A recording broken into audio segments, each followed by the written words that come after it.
Hello नमस्कार साथियों, स्वागत है एक बार फिर से आप सभी का आपका अपना प्यारा YouTube channel study with Ravi पर। जी हाँ साथियों, आज आपके लिए फिर से हिंदी के मॉडल सेट नंबर 2, जी हाँ मॉडल सेट नंबर 2 की आज हम लोग बात करने वाले हैं। और इस मॉडल सेट में सबसे अच्छी बात यह है कि सबसे ज्यादा इंपॉर्टेंट क्वेश्चंस को इसमें शामिल किया गया है। तो MBVI क्वेश्चंस है, तो फटाफट इस चैनल पे अभी तक नए हैं तो चैनल को सब्सक्राइब कीजिए, ज्यादा से ज्यादा स्टूडेंट के पास शेयर कीजिए और ज्यादा से ज्यादा ग्रुप में आप लोग चैनल को शेयर कर दे और आज की क्लास को शेयर कर दे ताकि सभी स्टूडेंट जुड़ पाए आज की क्लास में और अपनी 2024 की तैयारी को आजमा सके। तो चलिए सभी लोग साथ में मिलकर आज हम लोग 100 क्वेश्चंस को सॉल्व करने वाले हैं, एकदम मजेदार क्वेश्चंस जो MBVI है आपके एग्जाम 2024 के लिए, याद रखिएगा। स्टार्ट करते हैं फटाफट से बिना समय को गवाए हुए, क्योंकि अब आपके पास समय है बहुत ही कम और 3 घंटे 15 मिनट के पेपर में आपको 100 क्वेश्चंस को सॉल्यूशन करना होता है, साथ ही साथ सब्जेक्टिव का भी सॉल्यूशन करना होता है। तो फटाफट से हम लोग 50 नंबर क्वेश्चंस का आंसर आपको बतलाना होता है, याद रखिएगा आपके एग्जाम में। और पहला नंबर सवाल से हम लोग आज की क्लास को शुरुआत करते हैं। क्वेश्चंस कुछ इस तरह है कि एक बार में 5 से 6 क्वेश्चंस आपकी स्क्रीन के सामने रहेंगे और सभी का जवाब आपको स्क्रीन पर फटाफट से देते जाना है अपने कमेंट बॉक्स में। तो चलिए स्टार्ट करते हैं। पहला नंबर सवाल आपसे पूछा गया कि हिंदी में वचन के कितने प्रकार है। साथियों, हिंदी में वचन के कितने प्रकार है, इसका जवाब आप लोग बताइए। हिंदी में वचन के कितने प्रकार है? ऑप्शन कहता है 1 है, 3 है, ये 2 है, ये 4 है। तो हिंदी में वचन की बात करते हैं साथियों, कितने हैं? 2 प्रकार के क्या होते हैं? वचन होते हैं, एक वचन और बहुवचन, याद रखिएगा। पहला नंबर सवाल का ऑप्शन नंबर सी बिल्कुल राइट होगा। अगला नंबर सवाल है, दूसरा नंबर कहता है कि तीर से बाघ मार दिया गया। क्या हुआ? तीर से बाघ मार दिया गया। किससे? याद रखिए, यहाँ पे आपको फोकस करना होगा कि बाघ किससे मारा, तो तीर से मार दिया गया। इस कारक का, इसमें किस कारक का उदाहरण है ये बताइए। उदाहरण पूछा गया, क्या वो संप्रदान है, आपादान है, संबोधन है या करण से? क्या होगा? तीर से बाघ को मार दिया गया। तो कहता है कि कर्ता ने कर्म को करण से का उच्चारण इंग्लिश में है, तो क्या होगा? करण का उच्चारण। यहाँ पे ऑप्शन नंबर डी इस प्रश्न के लिए जो होगा बिल्कुल ऑप्शन नंबर डी यहाँ पे सभी का राइट आ रहा है, जो कि सबसे अच्छी जवाब है। अगला नंबर सवाल है, तीसरा नंबर कहता है यह मेरा छोटा भाई सौरभ है। ठीक है, किस सर्वनाम का उदाहरण है? मेरा छोटा भाई सौरभ है, यह किस सर्वनाम का उदाहरण है? इसका जवाब बताइए। सर्वनाम का उदाहरण बताइए। निश्चयवाचक, निजवाचक या संबंधवाचक या अनिश्चयवाचक। यह मेरा छोटा भाई सौरभ है। जरा फोकस कीजिए और आपको यहाँ पे पता चल जाएगा। आप अपने दिमाग से इस आंसर को लगा सकते हैं। कहता है मेरा छोटा भाई सौरभ है, यानी क्या हो रहा है? संबंध स्थापित कर रहा है एक दूसरे में कि यह मेरा क्या है? भाई है। तो ये क्या हुआ? एक प्रकार का संबंध वाचक हो गया। क्लियर? तो आज की क्लास में हम लोग बुक से और व्याकरण से जो भी क्वेश्चंस पूछे जाते हैं इस मॉडल सेट में शामिल किया गया है, सभी क्वेश्चंस को देखने वाले हैं। फटाफट से आप लोग चैनल को सब्सक्राइब, लाइक, शेयर जरूर करें फटाफट से, ताकि सभी स्टूडेंट जुड़ पाएंगे। 4 नंबर सवाल है कि शब्दधन कौन सा विशेषण है? शब्दधन कौन सा विशेषण है? संख्यावाचक है, परिणाम बोधक है, गुणवाचक है, सर्वनामिक है। शब्दधन कौन सा इसमें विशेषण है? इसका जवाब आपको बताना है। तो साथियों आपको बता दें, शब्दधन जो होता है एक प्रकार का परिणाम बोधक होता है विशेषण। क्या होता है? परिणाम बोधक, याद रखिएगा। ऑप्शन नंबर बी इस प्रश्न के लिए राइट होगा। क्लियर है? सभी का ऑप्शन नंबर बी आ रहा है, जो कि बिल्कुल राइट है। 5 नंबर सवाल है कि क्रिया के कितने भेद होते हैं? क्रिया के कितने भेद होते हैं? 3 होते हैं, 4 होते हैं, 2 होते हैं या 5 होते हैं? क्रिया कितने प्रकार के होते हैं या क्रिया के कितने भेद होते हैं? इसका जवाब आपको बताना है। तो क्रिया की बात करते हैं साथियों, यहाँ पे क्रिया के 2 भेद होते हैं। कितने होते हैं? 2, याद रखिएगा। ऑप्शन नंबर सी यहाँ पे बिल्कुल राइट हो जाएगा, 2। सभी का ऑप्शन नंबर सी आ रहा है, जो कि बिल्कुल राइट है। अगला नंबर 6 नंबर सवाल, वह जाएगा किस काल का उदाहरण है? अगर आपको ज्यादा फास्ट लग रहा है तो प्लीज स्लो करके देखिए, जिसको स्लो लग रहा है फास्ट करके देखिए। आपके पास सारी सोल्यूशन यूट्यूब पर उपलब्ध है। और फ्री में पीडीएफ लेने के लिए इस वीडियो के नीचे डिस्क्रिप्शन में टेलीग्राम चैनल का लिंक दिया गया है। वहां पे आपको टॉपर्स नोट्स भी प्रोवाइड किया जा रहा है, डेली क्लास नोट्स और पीडीएफ भी प्रोवाइड किया जा रहा है। तो आप लोग लगातार वहां पे जुड़े, ताकि वहां पे सभी प्रकार की नोटिफिकेशन आपको मिलता रहे। लेकिन ध्यान रहे कि वहां पे आंसर आपको प्रोवाइड बिल्कुल भी नहीं किया जाएगा। तो 6 नंबर सवाल का जवाब बताइए कि वह जाएगा किस काल का उदाहरण है। तो वह जाएगा है वे भविष्यत काल का उदाहरण है। किसका? भविष्य काल का यहाँ पे बोध हो रहा है कि वह जाएगा, वर्तमान में नहीं है। कह रहा है वर्तमान में रहता क्या, वह गया, तो ये वर्तमान में अभी तुरंत गया, या भूतकाल का भी नहीं है, संगीत भूतकाल का नहीं है, सीधे भविष्य की बात किया जा रहा है यहाँ पे कि वह जाएगा, लेकिन कब जाएगा इसका कोई निश्चय बोध यहाँ पे नहीं हो रहा है। अगला नंबर 7 नंबर सवाल है कि पगड़ी शब्द क्या है। देशज है, विदेशज है, तत्सम है, तद्भव है।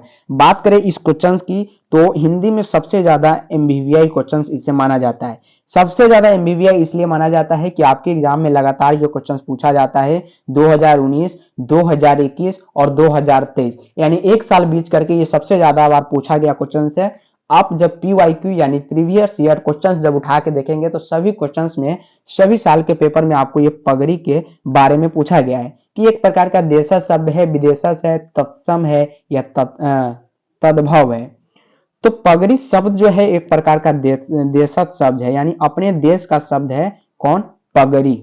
ऑप्शन नंबर ए बिल्कुल याद रखिएगा और 2024 के लिए इसे निश्चित रूप से याद कर लीजिएगा, एकदम कंठस्थ कर लीजिएगा, क्योंकि आपके एग्जाम में ये पूछा जाएगा।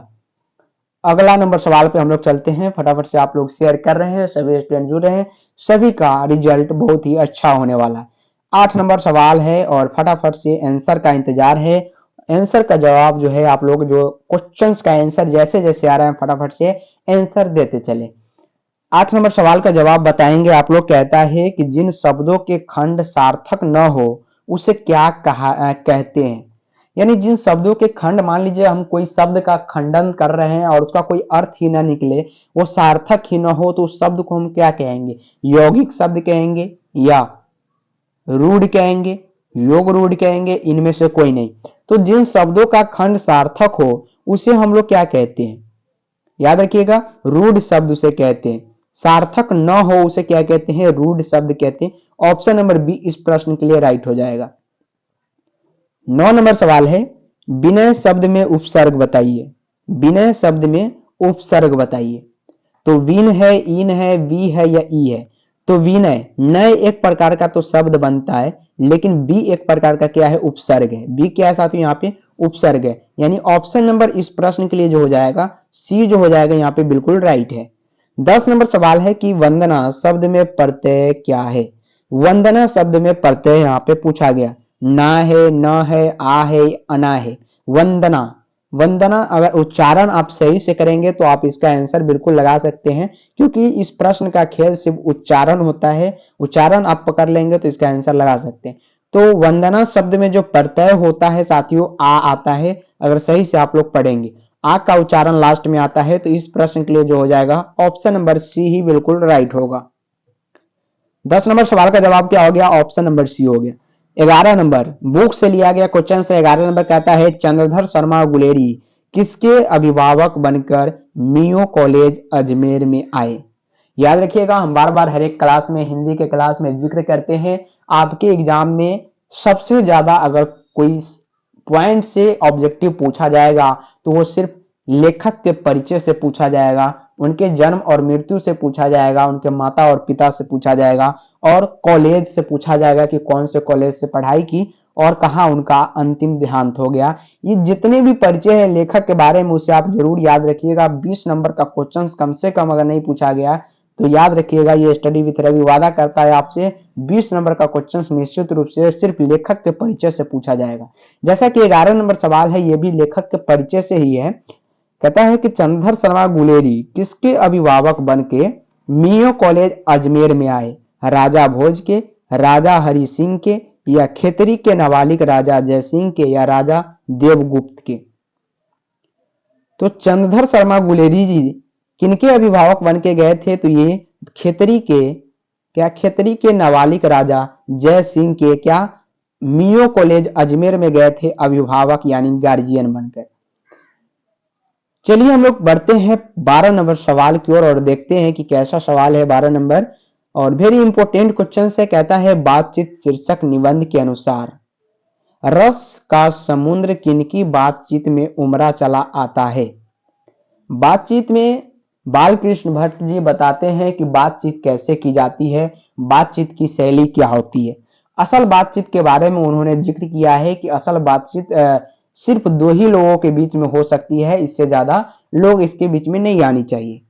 लेकिन यहाँ पे है कि बातचीत शीर्षक निबंध के अनुसार रस का समुद्र किनकी बातचीत में उमड़ चला आता है? 2 हम सहेलियों के बातचीत में, 2 पुरुषों के बातचीत में, 2 बच्चों की बातचीत में, या 2 मूर्ख के बातचीत में। अच्छा, यहाँ पे है कि रस का समुद्र किनकी बातचीत में उमड़ चला आता है? रस का समुद्र कहने का मतलब है आंख से रो देना किसी को, उसी को कहते हैं। तो ये जो है, ये 2 हम सहेलियों के बीच में जब बात आती है तो ऐसा होता है। ऑप्शन नंबर ए यहाँ पे बिल्कुल राइट है।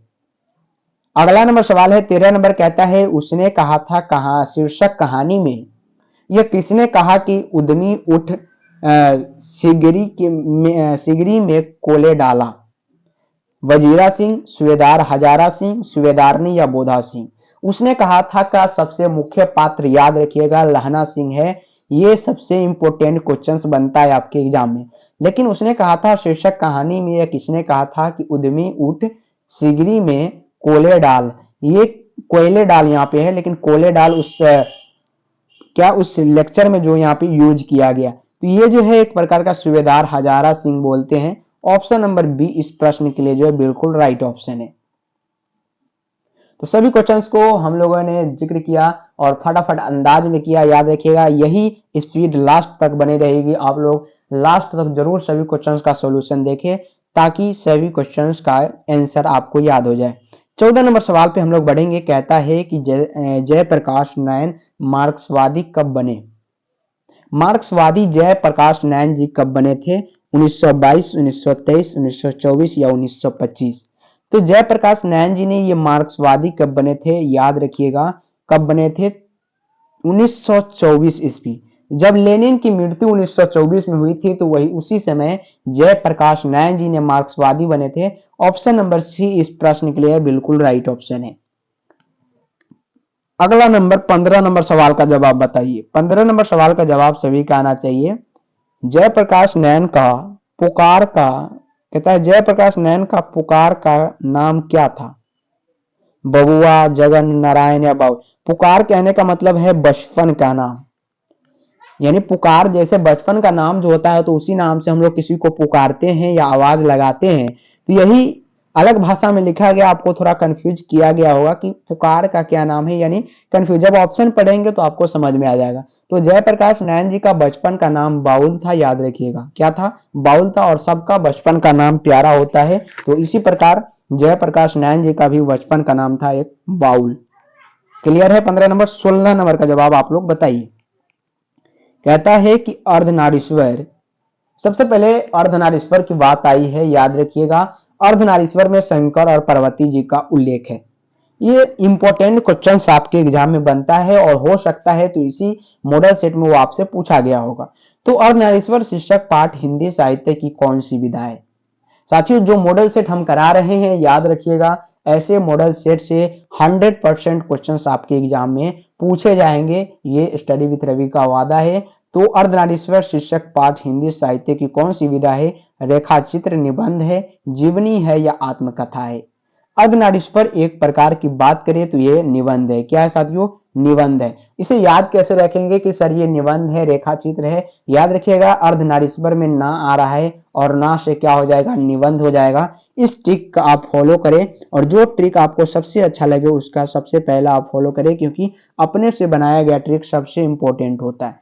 और 17 नंबर सवाल का जवाब बताइए। कहता है बचपन में खेलने के लिए सच्चिदानंद, हीरानंद, वात्साय, अज्ञय नाम जो है इसका बहुत ही लंबा चौड़ा है, लेकिन इसे शॉर्टकट में हम लोग क्या बोलते हैं? अज्ञय जी बोलते हैं।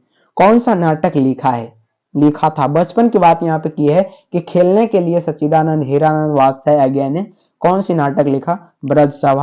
ब्रजसभा या इंद्र सभा, जनसभा? तो पूरी तरह से कंफ्यूज करने का प्रयास इस क्वेश्चंस में आपको पूरी तरह से किया जा रहा है, क्योंकि 2 ऑप्शन ऐसे हैं जो आपस में मिलते जुलते लग रहे हैं और जल्दी जल्दी में अगर आप रहेंगे तो इसे गलत लगा के आगे बढ़ जाएंगे। तो बचपन के खेलने के लिए अज्ञय जी ने इंद्र सभा का नाटक लिखा था। ऑप्शन नंबर सी जो है इस प्रश्न के लिए राइट ऑप्शन है। 18 नंबर है कि रोज शीर्षक कहानी में मालती मिट्टी का बर्तन गर्म पानी से क्यों धो रही है? रोज कहानी में जो मालती होती है वो मिट्टी का बर्तन को क्या करती है? गर्म पानी से धोती है। खाना रखने के लिए, खाना बनाने के लिए, पानी रखने के लिए, दही जमाने के लिए। मोस्ट इंपोर्टेंट जो क्वेश्चन है और एमबीबीआई क्वेश्चन आपके एग्जाम के लिए बनता है। तो ऐसा क्यों मालती कर रही थी, गरम मिट्टी के बर्तन को गर्म क्यों कर रही थी? तो अभी भी हमारे गांव में किया जाता है, याद रखिएगा, दही जमाने के लिए मिट्टी के बर्तन का जब उपयोग किया जाता है तो थोड़ा उसे हीट कर दिया जाता है। तो 18 नंबर सवाल का जवाब ऑप्शन नंबर डी बिल्कुल राइट है। 19 नंबर है कि भगत सिंह का जन्म कब हुआ था? इंपॉर्टेंट क्वेश्चन हो सकता है, क्योंकि भगत सिंह का जो यहाँ पे भारत में इज्जत किया जाता है, प्राण प्रतिष्ठा इनकी की जाती है, वो सलाखों पे रहती है। तो भगत सिंह का जन्म यहाँ पे कब हुआ था? 28 सितंबर 1907, 22 अक्टूबर 1904 या 24 सितंबर 1905 और 25 जुलाई 1906।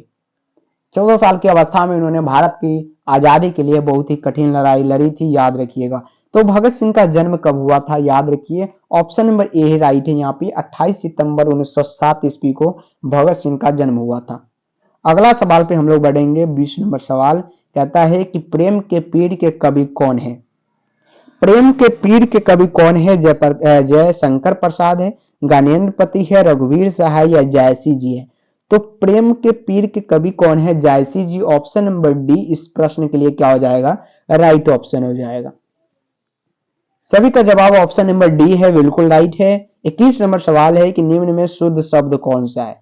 शुद्ध शब्द इनमें कौन सा है? निरी, तत्व, पत्नी, निपुण, नुपुर। तो शुद्ध शब्द इसमें आपको कौन सा लग रहा है? यही तत्व लग रहा है, एकदम शुद्ध है। पत्नी इस टाइप से होती है, याद रखिएगा। 22 नंबर सवाल है कि जिस संज्ञा से नाप तौल वाली वस्तु का बोध हो उसे क्या कहते हैं? अच्छा, कोई ऐसी संज्ञा जिनमें नाप तोल वाली वस्तु का बोध हो रहा है तो उसे आप लोग क्या कहेंगे? समूहवाचक, भाववाचक, द्रव्यवाचक या जातिवाचक? नाप तोल का बोध हो रहा है उसमें, तो उस संज्ञा को आप लोग क्या बोलेंगे? इसका जवाब बताइए। सिंपल सा सवाल है, इसका जवाब आना चाहिए। तो इसे हम क्या बोलेंगे? द्रव्यवाचक। नाप तोल हम किसी चीज को कह रहे हैं तो एक प्रकार का द्रव्य हो सकता है, तो द्रव्यवाचक उसे कहते हैं। 22 नंबर को हमने कर लिया। 23 नंबर सवाल है कि शिक्षा शब्द क्या है? पुल्लिंग है, विलिंग है, स्त्रीलिंग है या इनमें से कोई नहीं? शिक्षा शब्द जो है यहाँ पे वो किस प्रकार का शब्द है? तो शिक्षा शब्द की यहाँ पे बात आती है, एक प्रकार का क्या है? स्त्रीलिंग शब्द कहा जाता है इसे। क्या साथियों? स्त्रीलिंग शब्द, याद रखिएगा। शिक्षा एक प्रकार का स्त्रीलिंग शब्द है। भिक्षा शब्द क्या है? इसका जवाब बताइए। तत्सम है, तद्भव है, देशज है या विदेशज है? तो भिक्षा शब्द जो है एक प्रकार का तत्सम है। कैसी है? तत्सम है, याद रखिए। 25 नंबर सवाल को हम लोग देखते हैं। कहता है कि पाठक शब्द स्त्रीलिंग रूप क्या होगा? पाठक शब्द का स्त्रीलिंग यहाँ पे रूप पूछा गया। पाठकी, पाठिका, पठाकू या पाठकीन? तो पाठक शब्द का स्त्रीलिंग रूप में जब आप बदलेंगे तो इसे पाठिका बोलेंगे। कोई ऐसी शब्द बननी चाहिए जो सुनने में भी अच्छा लगे और उसका कोई तर्क निकले। तो ये पाठिका ऑप्शन नंबर यहाँ पे बिल्कुल राइट निकल रहा है। 26 नंबर है कि कक्षा शब्द क्या है? स्त्रीलिंग, पुल्लिंग, उभयलिंग, इनमें से कोई नहीं। सभी क्वेश्चंस को हम फास्ट कर रहे हैं ताकि बिल्कुल भी आपका टाइम वेस्ट ना हो। तो कक्षा शब्द क्या है? एक प्रकार का स्त्रीलिंग है। क्या है? स्त्रीलिंग है। बिल्ली छत से कूद पड़ी किस कारक का यहाँ पे उदाहरण है? इसमें ऐसा कौन सा कारक है, ये आपसे पूछा गया है कि बिल्ली छत से कूद पड़ी। संप्रदान कारक यहाँ पे है, आपादान कारक, संबंध कारक या करण कारक? तो बिल्ली छत से कूद पड़ी, इसमें कारण और कारक के जब बात पूछा जाएगा तो आपादान है। क्या है यहाँ पे? आपादान। कहीं पे आया, इसे आपादान बोलेंगे। आप लोग क्या बोलेंगे? आपादान। चलिए आगे बढ़ते हैं 28 नंबर पे। 28 नंबर सवाल है, इंपोर्टेंट क्वेश्चन है। कहता है देश विदेश शब्द कौन सा समास है? देश विदेश शब्द कौन सा समास है? द्विगु है, बहुव्रीहि है, कर्मधारय है या द्विंद है? देश विदेश यहाँ पे कौन सा समास है? तो ये एक प्रकार का क्या है? द्विंद समास है। आपस में मिलते जुलते समास है, तो इस प्रकार के समास को हम लोग क्या बोलेंगे? द्विंद समास बोलेंगे। ऑप्शन नंबर डी इस प्रश्न के लिए जो होगा राइट ऑप्शन होगा। 29 नंबर सवाल है और देखिए 29 नंबर सवाल कहता है कि कोसों दूर भागना मुहावरे का अर्थ क्या होगा? कोसों दूर भागना मुहावरे का अर्थ क्या है? बहुत अलग रहना, बराबर रहना, मानना या विघ्न आना, संतोष आना? कोसों दूर भागना मुहावरे का अर्थ यहाँ पे क्या होता है, इसका जवाब बताएंगे आप लोग फटाफट से। तो कोसों दूर भागना मुहावरे का अर्थ जो होता है बहुत अलग रहना होता है। ऑप्शन नंबर ए इस प्रश्न के लिए जो होगा बिल्कुल राइट हो जाएगा। बहुत अलग रहना कहने का मतलब होता है कोसों दूर भागना।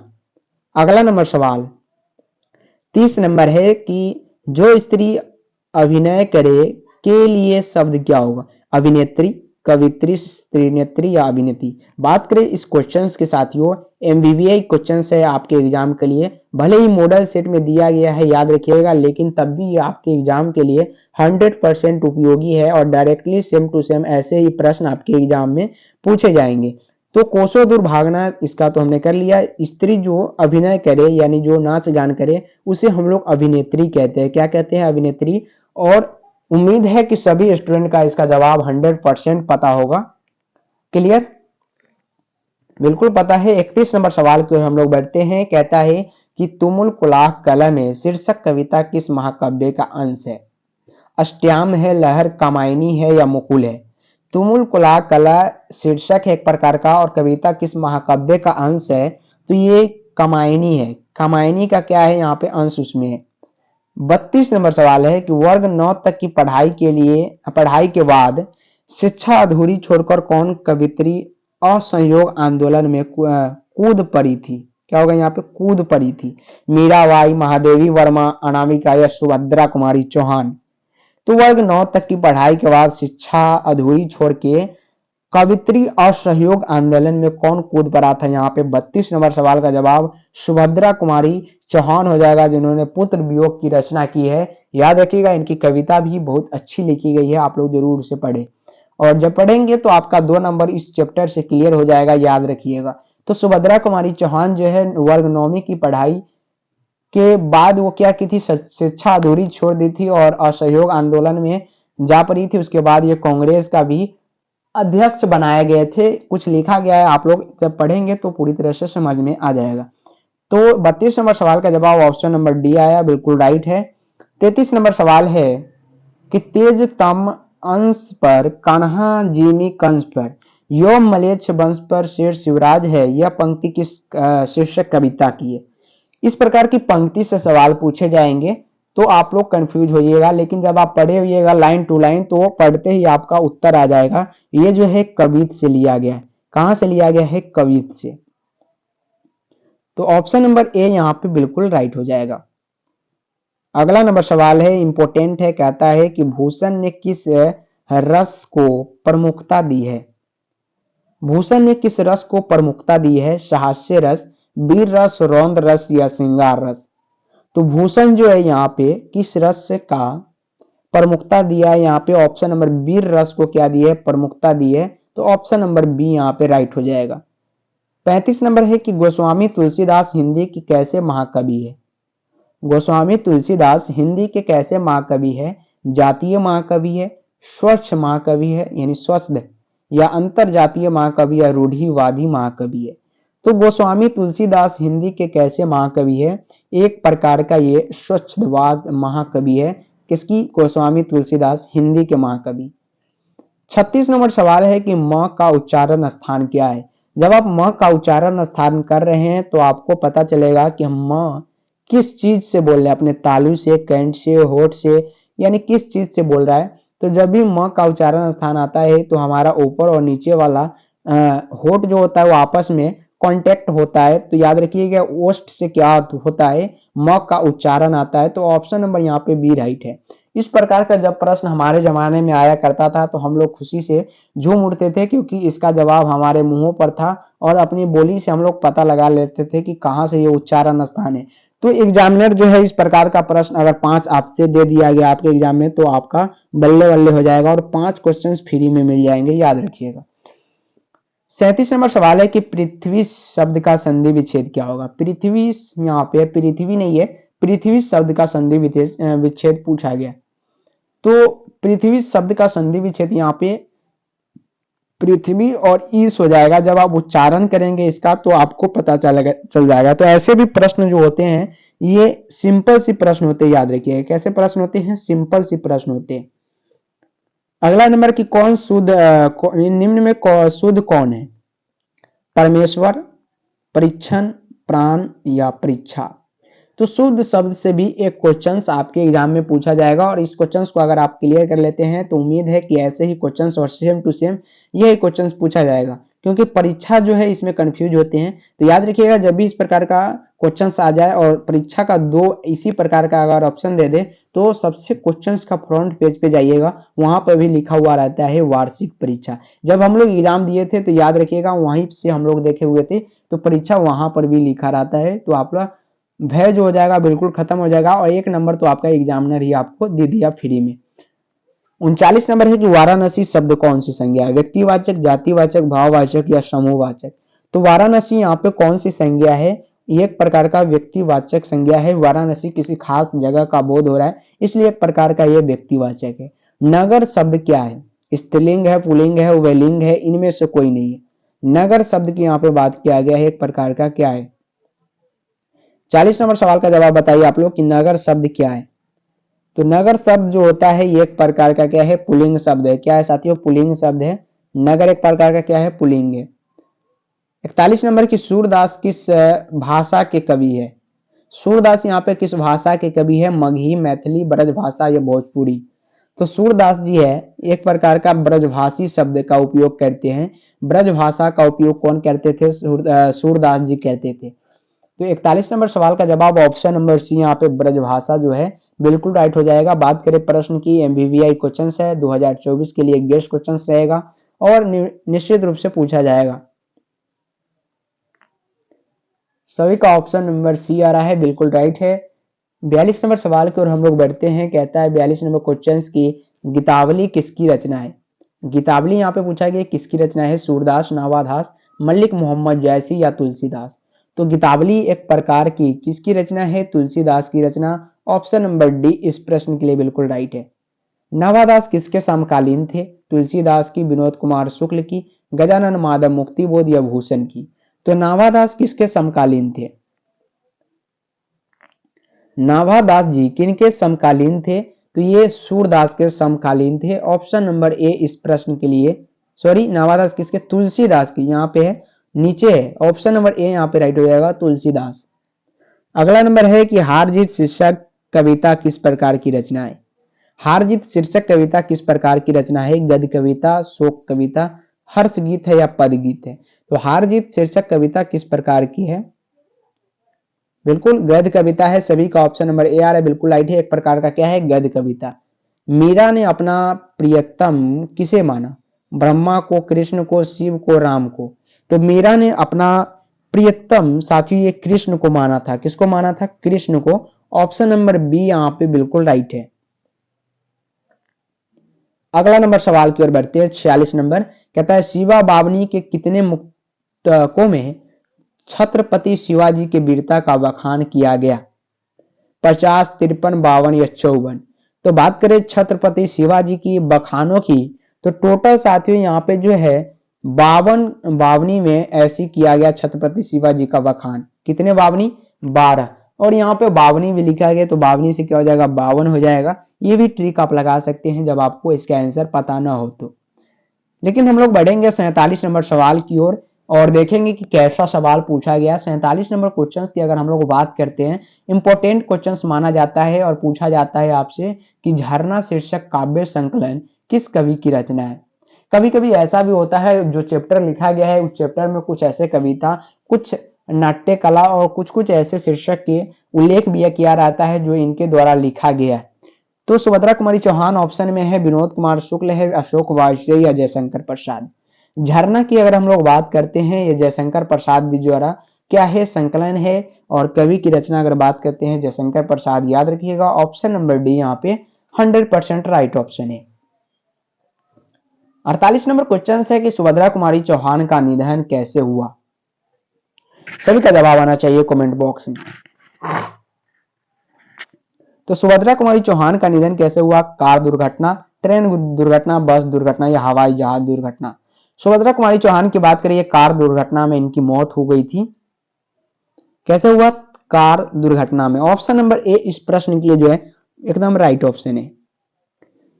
49 नंबर सवाल है कि शमशेर बहादुर सिंह ने सोवियत रूस की यात्रा कब की?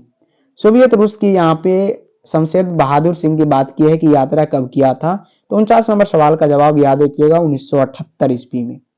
अगला नंबर सवाल है, कहता है नील नदी अमेजन मिसौरी में वेदना से गति हुई बहाती हुई जिंदगी की धारा, एक या पंक्ति की शीर्षक की है। तो ये ऐसे प्रश्न एक दो से ज्यादा नहीं पूछे जा सकते। ये जो है यहाँ पे जो पंक्ति दिया गया है, ये पंक्ति जन जन का चेहरा एक से लिया गया है। क्लियर, जन जन का चेहरा एक से इस पंक्ति को लिया गया। 51 नंबर पर हम लोग चलेंगे, कहता है अधिनायक शीर्षक कविता किस कविता संग्रह से ली गई है? अधिनायक शीर्षक कविता किस कविता संग्रह से ली गई है? सब कुछ होना बचा होगा, अतिरिक्त नहीं, या लगभग, जय हिंद, या आत्महत्या के विरुद्ध। तो अधिनायक शीर्षक कविता किस कविता संग्रह से ली गई है? ये जो होगा आत्महत्या के विरुद्ध से ली गई है। आत्महत्या का विरुद्ध जो है अधिनायक शीर्षक कविता यहीं से ली गई है। 52 नंबर सवाल है कि एक लेख और एक पत्र शीर्षक पाठ क्या है? एक लेख और एक पत्र शीर्षक पाठ यहाँ पे क्या है? 52 नंबर सवाल आपसे पूछा गया। तो एक लेख और एक पत्र शीर्षक पाठ यहाँ पे ऐतिहासिक पत्र है, स्मरण है, कहानी है, या कविता है? तो फटाफट से इसका आंसर हम लोग जानते हैं, एक प्रकार का ऐतिहासिक पत्र है जो जेल से ही भेजा गया था। भगत सिंह के पिता का नाम क्या था? सरदार बिशुन सिंह, सरदार पीरत सिंह, या सरदार किशन, या सरदार कीरत सिंह? तो भगत सिंह के पिता की जब नाम आती है तो सभी के मुंह पर ये याद रहना चाहिए, ये एक सरदार किशन सिंह इनके पिता का नाम था। 54 नंबर सवाल है कि ओ सदानीरा शीर्षक पाठ के अनुसार सन 1962 के बाढ़ का दृश्य जिन्होंने देखा है, उन्हें रामचरितमानस में किसकी क्रोध रूपी नदी के बाद बाढ़ आती आई होगी? लक्ष्मण के, भरत के, कैकेयी के, या राम के? ओ सदानीरा में इस लाइन का उल्लेख है, 1962 की बाढ़ की यहाँ पे बात किया गया है। और 54 नंबर सवाल जो है अपने आप में इंपॉर्टेंट माना जाता है, ये कैकेयी की याद आई, तो यहाँ पे ऑप्शन नंबर सी राइट होगा। ओ सदानीरा पाठ के अनुसार गांधी जी ने आश्रम विद्यालय कहाँ स्थापित किया था? ओ सदानीरा पाठ के अनुसार पूछा गया है और सभी का जवाब आना चाहिए। तो ये जो है बरहवा, मधुबन और भितिहरवा में किया गया था, जो अब बिहार में ही पड़ता है। ऑप्शन नंबर डी यहाँ पे इस प्रश्न के लिए राइट है। अगला सवाल है कि मोहन राकेश किस आंदोलन के प्रमुख हस्ताक्षर थे? तो मोहन राकेश जी थे एक प्रकार का नई कहानी आंदोलन के क्या थे? हस्ताक्षर थे। सिपाही की मां शीर्षक पाठ में हड्डियों की चलता फिरता ढांचा कौन है? सिपाही की मां शीर्षक पाठ में हड्डियों का क्या है? चलता फिरता ढांचा कहने का मतलब है कि बहुत पतली दुबली और मरने के कगार पर यहाँ से सवाल बनती है कि कौन थी। तो इसका जवाब क्या हो जाएगा? वो तो दीनू कुम्हार जो था। जी हाँ, दीनू कुम्हार जो था वो क्या था? चलता फिरता ढांचा था। अगला नंबर 58 नंबर सवाल, आलोचना त्रैमासिक के प्रधान संपादक कौन थे? आलोचना त्रैमासिक के प्रधान संपादक बालकृष्ण भट्ट, चंद्रधर शर्मा गुलेरी, नामवर सिंह, या जयप्रकाश नारायण? तो आलोचना त्रैमासिक के प्रधान संपादक यहाँ पे बात किया है, एक प्रकार का ये नामवर सिंह संपादक थे। प्रगति और समाज शीर्षक पाठ के अनुसार आचार्य रामचंद्र शुक्ल के काव्य सिद्धांत के आदर्श क्या थे? भक्ति काव्य थे, सूफी काव्य, गीति काव्य, गति काव्य, या प्रधान काव्य? तो इसका ऑप्शन नंबर क्या हो जाएगा? ऑप्शन नंबर यहाँ पे डी जो होगा प्रबंध काव्य बिल्कुल राइट ऑप्शन है। 60 नंबर सवाल है कि जूठन शीर्षक कविता आत्मकथा में स्कूल के हेडमास्टर का क्या नाम है? तो ये हेडमास्टर काला तो था ही, और उसका नाम भी क्या था? कलीराम था। क्या था? कली नाम था, कलीराम नाम भी था, और काला करतूते भी था। वो अपने दलित बच्चों से क्या करवाता था? झाड़ू पोछा और प्लेटें मजवाता था अपने स्कूल में। तो बिल्कुल अच्छी कहानी है, जब आप पढ़ेंगे तो बहुत ही दिक्कत का सामना करना पड़ेगा और सोच में पड़ जाएंगे कि कैसी ये घटना उस कहानी में घटी है। तो जूठन नाम ही है इस कहानी का, याद रखिएगा, एक प्रकार का आत्मकथा है, और कलीराम उसमें हेडमास्टर है। सौभाग्य शब्द का विलोम क्या है? सौभाग्य का नभाग्य, दुर्भाग्य, सौभाग्य, अभाग्य। तो सौभाग्य शब्द का यहाँ पे उल्टा पूछा गया, विलोम का मतलब ही होता है उल्टा, ये दुर्भाग्य हो जाएगा। अगला नंबर है 62 नंबर की पत्नी शब्द का पर्यायवाची शब्द क्या है? पत्नी शब्द का यहाँ पे पर्यायवाची पूछा गया है तो ये अर्धांगिनी होता है। क्या होता है? अर्धांगिनी। हमारे जवानों को देखकर दुश्मन भाग गए, कौन वाक्य है? हमारे जवान को देखकर दुश्मन भाग गए, इसमें मिश्र वाक्य है, संयुक्त वाक्य, सरल वाक्य को इनमें से कोई नहीं। तो ये एक प्रकार का सरल वाक्य है कि हमारे जवानों को देखकर दुश्मन भाग गए। एक प्रकार के क्या है? सरल वाक्य का उल्लेख किया गया। तो हम लोग बढ़ गए हैं 64 नंबर सवाल पे, और इतना फास्ट में कर रहे हैं तो आप लोगों को भी फर्ज बनता है कि वीडियो को ज्यादा से ज्यादा लाइक करें और ज्यादा से ज्यादा अपने स्टूडेंट के पास शेयर कर दे, ताकि सभी स्टूडेंट आज की 100 क्वेश्चंस को सोल्यूशन कर पाए और अपनी एग्जाम की तैयारी को कंठस्थ कर पाए। तो प्लीज शेयर कर दीजिए, चैनल को सब्सक्राइब कीजिए, पीडीएफ लेने के लिए टेलीग्राम चैनल को ज्वाइन कीजिए, साथ ही साथ क्लास के सभी नोटिफिकेशन आपको वहीं पे प्रोवाइड की जाएगी। डिस्क्रिप्शन में लिंक है, इसी वीडियो के नीचे डिस्क्रिप्शन में लिंक है, आप लोग क्लिक कीजिएगा और डायरेक्ट टेलीग्राम पे जाइएगा। कहा जा सकता है कौन सा प्रबंधक है?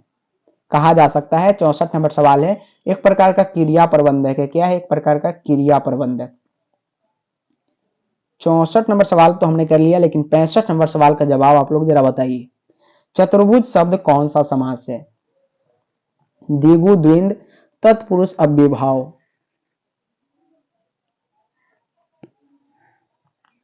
एक प्रकार का द्विगु समास इसे कहते हैं। क्या कहते हैं? द्विगु। ऑप्शन नंबर ए राइट हो जाएगा।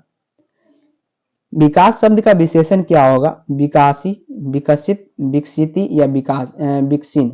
विकास शब्द का विशेषण क्या होगा? तो विकास शब्द का विशेषण एक प्रकार का विकसित हो जाएगा, बी राइट है। संज्ञा, सर्वनाम और विशेषण के अंत में लगने वाले प्रत्यय को क्या कहते हैं?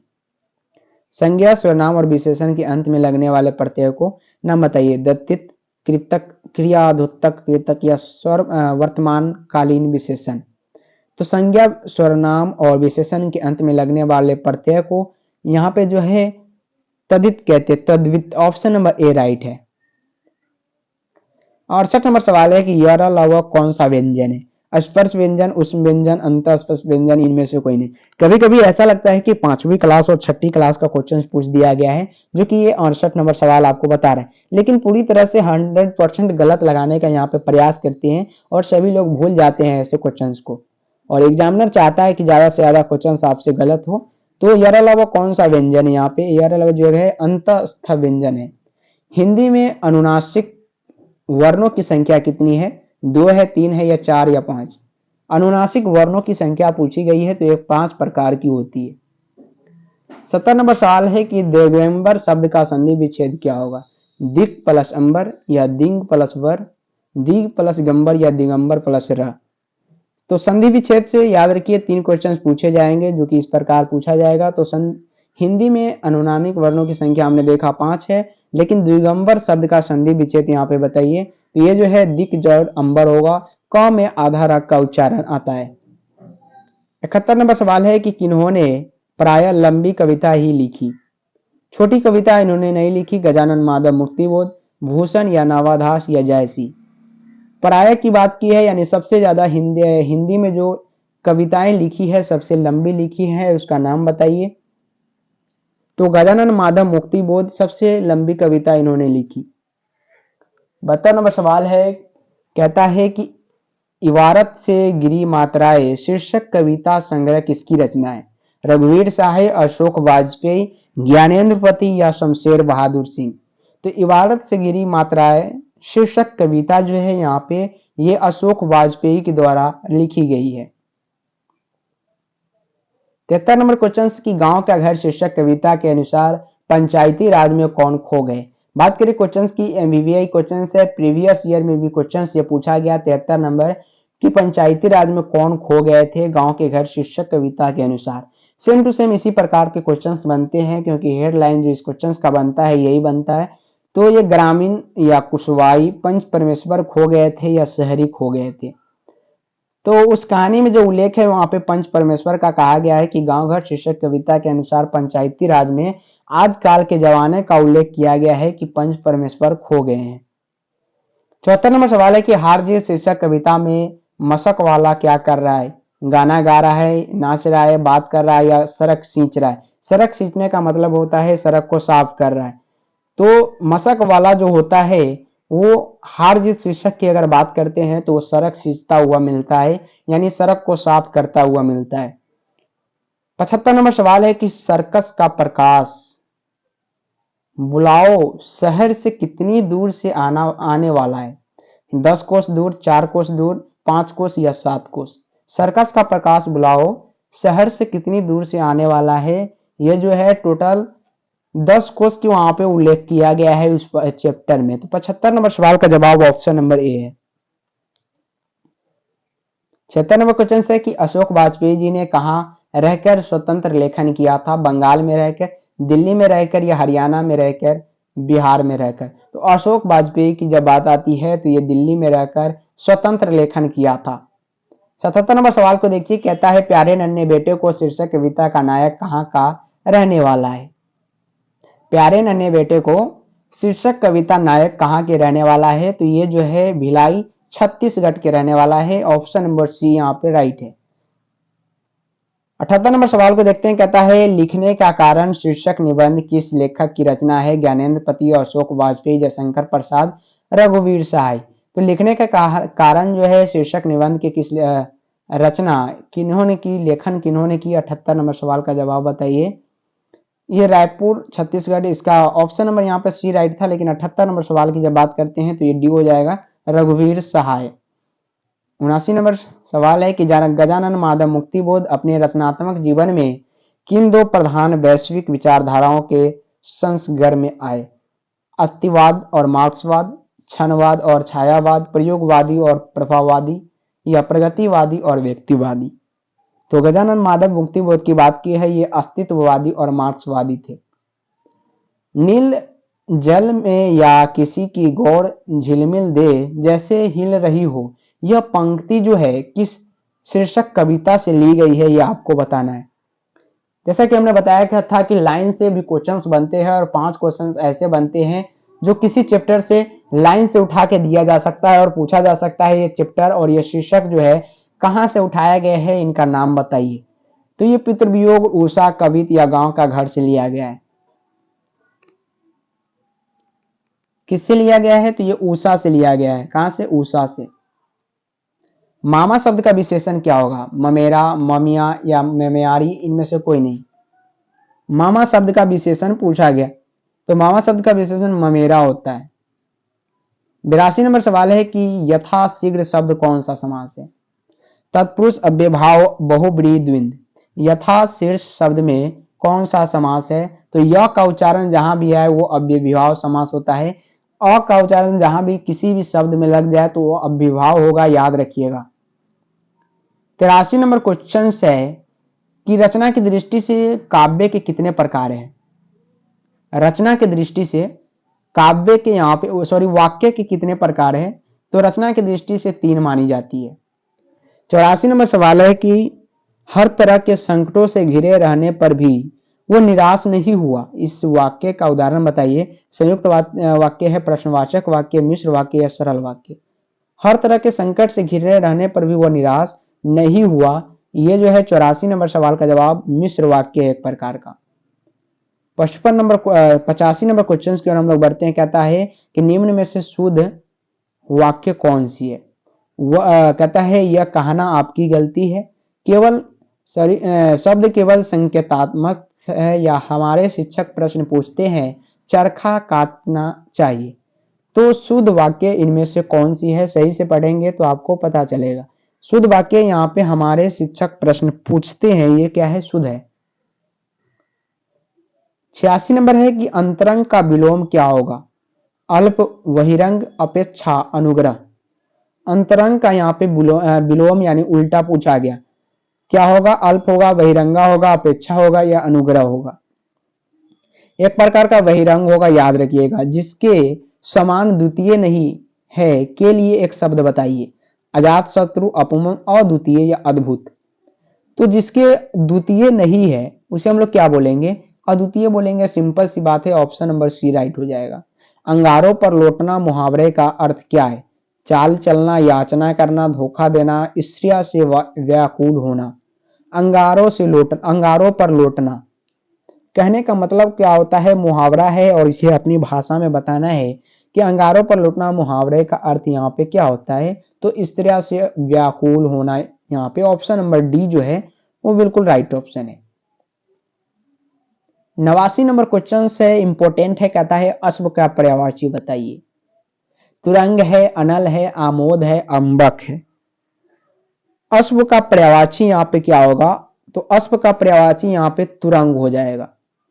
90 नंबर क्वेश्चन पे हम लोग आ चुके हैं, कहता है उसने उस पुस्तकालय को खरीदा जो उसके मित्र का था। बिल्कुल, किस वाक्य का उदाहरण है? सरल वाक्य है, मिश्र वाक्य है, संयुक्त है, इनमें से कोई नहीं। ये जो वाक्य लिया गया है ये मिश्र वाक्य है। 91 नंबर है कि जख्म पर धूल शीर्षक कविता किसकी रचना है? नाम्बर सिंह, मलियज, भगत सिंह, उदय प्रकाश। जख्म पर धूल कविता किसकी रचना है? ये जो है 91 नंबर सवाल का जवाब यहाँ पे मलियज हो जाएगा। किसकी? मलियज। ऑप्शन नंबर बी यहाँ पे राइट हो जाएगा। 92 नंबर है कि तिरिथ शीर्षक पाठ में लेखक के पिताजी कितने साल के हैं?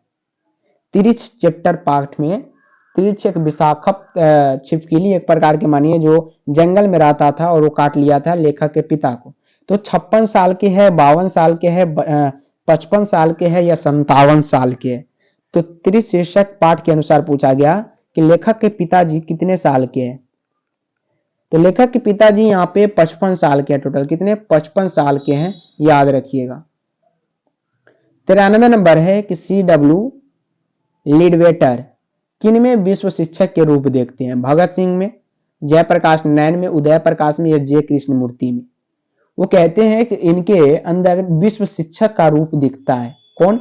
CW लीडवेटर बोलते हैं। तो ये किसके अंदर ऐसा देखते हैं? तो ये तो जे कृष्णमूर्ति के अंदर ऐसा देखते हैं। 94 नंबर है कि शिक्षा शिक्षक पाठ के अनुसार सत्य की खोज तभी संभव है जब स्वतंत्रता हो, चिंतन हो, मनन हो या विचार हो। सत्य की खोज तभी संभव है जब हमारे अंदर, हमारे देश में क्या होना चाहिए? स्वतंत्रता होना चाहिए। क्या होना चाहिए? स्वतंत्रता। यानी ऑप्शन नंबर ए इस प्रश्न की बात करते हैं, राइट होगा। 95 नंबर क्वेश्चन कहता है कि 1870 से 90 ईस्वी के बीच गाइड डी मोसाम्पा की कहानी में कितनी पुस्तकें प्रकाशित हुई? 200, 300, 100 या 700? 70 और 90 के बीच पूछा गया। टोटल 300 पुस्तकें यहां पे प्रकाशित हुई। 96 नंबर सवाल और इंपोर्टेंट क्वेश्चंस, सबसे ज्यादा पूछे जाने वाले सवाल है। कहता है कि क्लर्क की मौत शीर्षक पाठ में जनरल अंतिम व्यर्थ प्रार्थी से बात करके कहां जाने के लिए मुड़ा?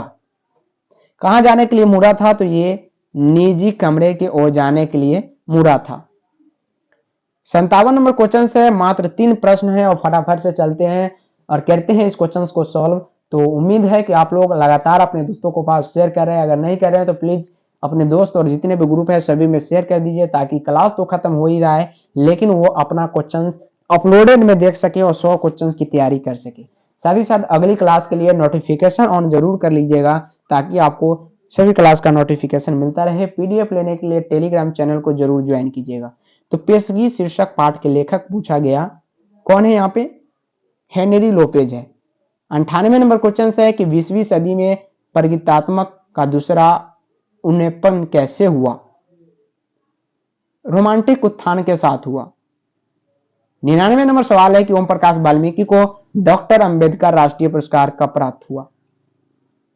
अंबेडकर पुरस्कार इन्हें कब दिया गया? तो 1993 में। और आज का महा मैराथन का मात्र लास्ट सवाल है। 100 क्वेश्चंस को हमने पूरा किया मात्र 40 से 50 मिनट में, जो कि एकदम दहाकर तैयारी थी। रामबाण हो सकता है आपके एग्जाम के लिए अगर आप स्टडी विथ रवि के साथ लगातार जुड़े रहे तो। नाटक के क्षेत्र में जयशंकर प्रसाद के बाद की सबसे बड़ी प्रतिभा कौन माने जाते हैं? तो ये जो है मोहन राकेश माने जाते हैं। लेकिन अगर 2023 के बाद आपसे पूछा जाएगा कि सबसे प्रतिभाशाली मानव कौन है, तो वो आप है। इसलिए आप लगातार स्टडी विद रवि के साथ बने रहे, अच्छे से ऐसी तैयारी करते रहे। और 400 लाना कोई भारी बात आज के जमाने में नहीं है और आज के समय में नहीं है, क्योंकि बिहार बोर्ड आपके सामने बहुत ही आसान क्वेश्चंस को रखता है, बहुत ही ऐसे क्वेश्चंस को रखता है जिसे आप लगा सकते हैं और इंपॉर्टेंट क्वेश्चंस को रखता है और सिंपल क्वेश्चंस आते हैं। डराने की कोई जरूरत नहीं है, डरने की तो जुड़े रहें आप लोग स्टडी विद रवि के साथ। 11th 12th की तैयारी तो चल ही रही है, साथ ही साथ पैरामेडिकल, बीएससी नर्सिंग और नीट की तैयारी भी जल्द ही उपलब्ध करा दी जाएगी इस चैनल पे। तो आज की क्लास कैसी लगी कमेंट बॉक्स में आप लोग जरूर बताइएगा, ताकि हमें पता चले कि आप लोग लगातार क्लास को देख रहे हैं। आज के लिए इतना ही, फिर से मिलेंगे नेक्स्ट वीडियो में। तब तक के लिए जय हिंद, जय भारत, जय Bihar, bye bye, take care and good night.